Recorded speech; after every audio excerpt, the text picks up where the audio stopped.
Matrix organisation के अंदर सबसे पहले हम देखेंगे वो है उसका मीनिंग। मैट्रिक ऑर्गेनाइजेशन के अंदर हम लोगों ने जैसे कि देखा ये आजकल का मॉडर्न सिस्टम है। इसमें दो तरह का स्ट्रक्चर होता है, एक सिंपल स्ट्रक्चर होता है और एक पार्शियल स्ट्रक्चर होता है, जिसके अंदर टेक्निकल प्रॉब्लम्स और सोल्यूशन को ध्यान में रखा जाता है। ये प्रोजेक्ट स्ट्रक्चर के हिसाब से काम करता है। इनका जो कॉम्बिनेशन होता है वो मिलाकर मैट्रिक स्ट्रक्चर बनाकर देता है। अब मैट्रिक स्ट्रक्चर के अंदर क्या होता है, ये ऑर्गेनाइजेशन यानी कि ये जो सेक्शन होता है किसी भी कंपनी का, ये हर तरह के काम के बारे में ध्यान रखता है और उनको प्रोजेक्ट करने में मदद करता है, यानी कि उनको सही ढंग से आउटकम निकालने में उनकी मदद से शुरू करता है। ऑर्गेनाइजेशन जो होता है उसमें अलग अलग तरह के स्पेशल तरह के वर्क होते हैं जिसकी मदद से कंपनी को फ़ायदा हो सके, और मैनेजमेंट उसमें से फ़ायदा जितना ज़्यादा हो सके कम समय में निकाल सके।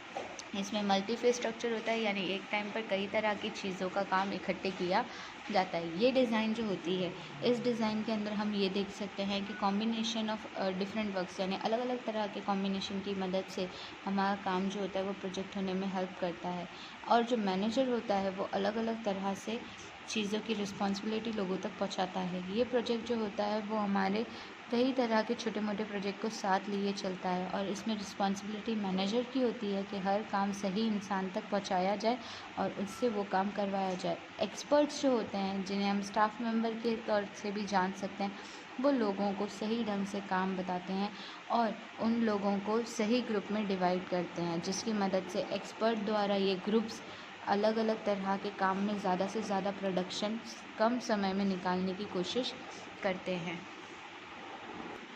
जैसे कि हमें यहाँ बताया गया है, प्रोजेक्ट के मैनेजर में और जनरल मैनेजर हमारे दो सेक्शंस है। मैट्रिक्स ऑर्गेनाइजेशन में दो सेक्शन मेनली काम करते हैं, वो होता है एक जनरल मैनेजर और एक होता है प्रोजेक्ट मैनेजर।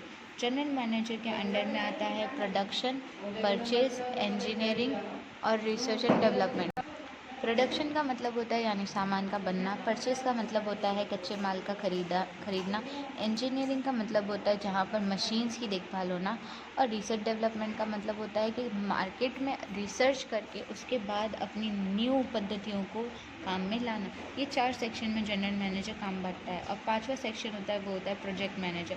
वो अलग अलग तरह के प्रोजेक्ट्स पे काम करता है। अब मान लो कि एक कंपनी 3 तरह की चीज़ें बना रही है। फॉर एग्जांपल एक चॉकलेट ब्रांड है जो वाइट चॉकलेट भी बना रही है, डार्क चॉकलेट भी बना रही है और नॉर्मल मिल्क चॉकलेट भी बना रही है। तो वो तीनों प्रोजेक्ट अलग तरह से काम होंगे, इसलिए वो तीनों के अलग अलग सेक्शंस में काम करेगा और हर एक के लिए एक मैनेजर को नियुक्त करेगा।